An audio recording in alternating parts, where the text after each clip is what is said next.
Out of the 44 players that were invited to the 2022 G League Elite Camp, only 7 players got a second invite to the NBA Draft Combine. The players that were selected to move on are Darius Days, Loften Jr, Tyrese Martin, Rhoden, Marcus Sasser, Bryson Williams, and Jalen Wilson. All dudes that played extremely well the entire event. I'm going to briefly go over all 4 scrimmage games and talk about some of the players, but if you do want to see full box scores, I'll leave them linked in the description. On the first day, Team 1 would take on Team 2. Loften Jr shot a perfect 5 for 5 for 12 points in the first game, with 2 of those being 3-point shots. He played way better than I even expected. He looks really good. James Akinjo had 14 points on 6 for 7 shooting, while Bryson Williams also had 14. Also, with no surprise, they won. For Team 2, Jalen Wilson had 18 points, while Darius Days had 15 points and 3 steals. He also had this disgusting poster. I'm gonna go Loften.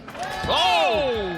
For the second game of day 1, Team 3 would take on Team 4, and it was an extremely good game. For Team 3, Jules Bernard led them in scoring with 18, and Rhoden came off the bench for 13 and a win. But Team 4 didn't go out without a fight. Well, mainly Marcus Sasser. He dominated with 23 points and 4 assists. JD Notae struggled pretty bad in the first game, shooting 1 for 13, and the next leading scorer was AJ Green with 11. And now for the second day, Team 3 would take on Team 2. And for Team 2, Bryson Williams would come off the bench and score 23 points in just under 16 minutes. Also, Loften Jr helped by scoring 14, and Kyler Edwards put up 15. And then they won by 17. Now for Team 3, Quentin Jackson led them in scoring with 18 points, while Jules Bernard had 16 points and 4 assists. Shareef O'Neal also had a double-double with 10 points and 11 rebounds. Now for the final game, Team 1 took on Team 4. Now for Team 1, 2 players that were selected to move on really stood out in Jalen Wilson and Darius Days. They both had 13, but it was a really even point spread across the whole team.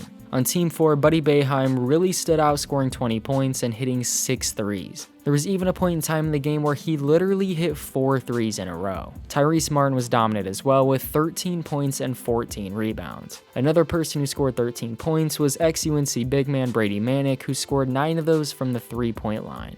There's not a lot to talk about when it comes to the drills, but Oral Roberts Max A. Smith came in first for a couple different drills, including a vertical of 40 inches.